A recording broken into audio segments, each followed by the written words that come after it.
1번 저성장 시대. 요새 저성장 시대라는 얘기가 되게 많죠, 유튜브에. 부모보다 가난한 첫 번째 세대다, 이런 얘기도 있고요. 우리가 저성장 시대를 살고 있어서 취업 경쟁이 치열하고 자산이 있는 사람한테 더 유리하고, 젊은이들이 무기력에 빠지고, 정치적으로는 극단적인 세력이 힘을 얻는다. 근데 저성장 시대가 정말 나쁜 점만 있을까요? 그리고 인류가 나타난 이래로 저성장 시대를 맞는 첫 번째 인류가 우리인 걸까요? 그러면 너무 무서울 것 같아서 사실 어떤지 한번 알아봤습니다.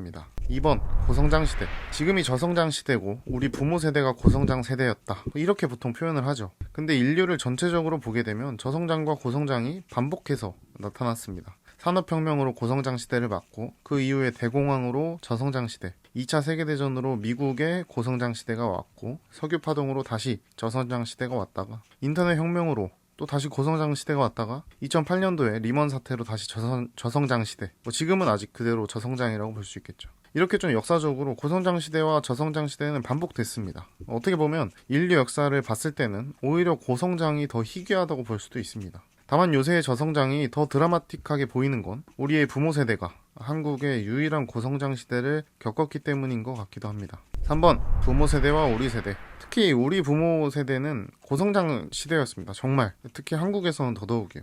그리고 일자리가 충분하고 연봉 상승도 빠르고 창업할 기회도 많고 주식도 급등하고 부동산도 급등하고 금리도 10% 20%.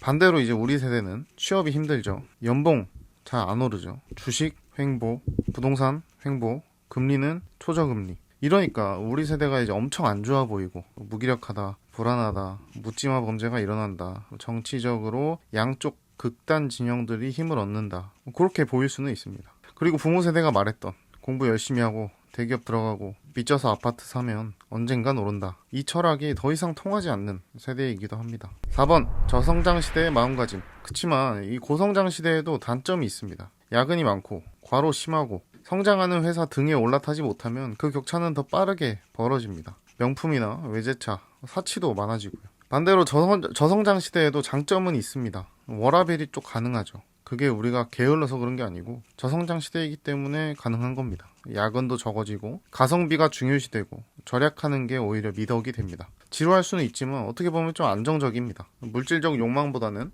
정신적인 성장이 더 가치 있는 사회가 되는 거죠. 그러면 우리가 이 저성장 시대를 어떻게 살아갈지 역사에서도 배울 필요가 있습니다. 5번 대공황, 오일쇼크, 리먼 사태. 이 세 시대가 대표적으로 우리가 알고 있는 저성장 시대입니다. 우선 정치적으로는 극우, 극좌가 세지고요. 표를 많이 받으려고 하는 포퓰리즘 정책이 늘어나고요. 정부 개입이 좀 확대되는 큰 정부 정책이 많이 펴진다고 보시면 됩니다. 그리고 경제적으로는 투자가 둔화됩니다. 부동산, 주식 다 정체가 되고, 노동시장에서 필요 없는 직업들이 없어지고 정말 필요한 직업들이 생기는 식으로 노동시장이 재편된다고 하기도 합니다. 또 사회적으로는 젊은 세대의 불안감, 무기력감이 좀 증가합니다. 미니멀리즘, 절약 이런 게 트렌드가 되기도 하고요. 소비는 가성비, 그리고 경험 소비인 여행이 줄고, 명품 시장에서는 양극화가 심해집니다. 가성비 아니면 초고가인 거죠. 그리고 기술에서는 혁신이 둔화되고 특정 분야로 투자가 집중됩니다. 요즘으로는 친환경 같은 거겠죠. 국제적으로는 보호무역주의가 힘을 얻습니다. 미국이 지금 관세를 강화하고 있기도 하죠. 그리고 문화적으로는 워라밸을 중시하고 온라인 활동이 증가하기도 합니다. 그러면 우리는 이런 세상에서 어떤 마음가짐을 가져야 할까요?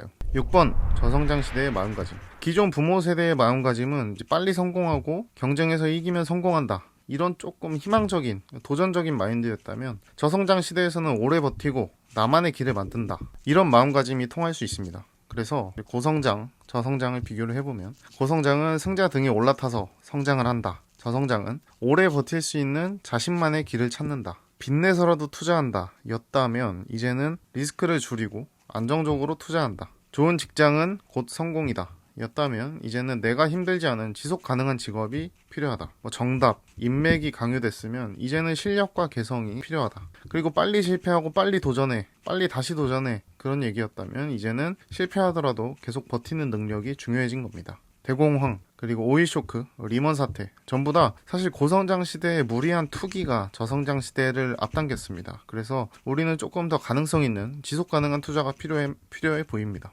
그래서 우리는 이제 저성장 시대의 마음가짐을 가지고 미래를 준비할 필요가 있을 것 같습니다. 저성장이라 무조건 무기력하다, 청년들이 힘들다 이런 것보다는요, 청년들은 사실 어떤 시대든 다 힘들다고 하잖아요. 그래서 우리는 이런 시대적 상황에 맞게 정확히 그 상황을 보고 우리의 마음가짐을 좀 정비를 해야 된다, 그런 얘기를 해왔습니다. 이번 글을 쓰고 공부를 하면서 저도 너무 저성장 시대를 안 좋게만 보지 않았나 싶기도 하고, 저성장 시대니까 더 욕심내지 않고 과정을 즐기면서 가야겠다, 이런 생각도 한 것 같습니다. 여러분들의 생각은 어떠신지 또 댓글 부탁드리고요. 마치겠습니다. 감사합니다.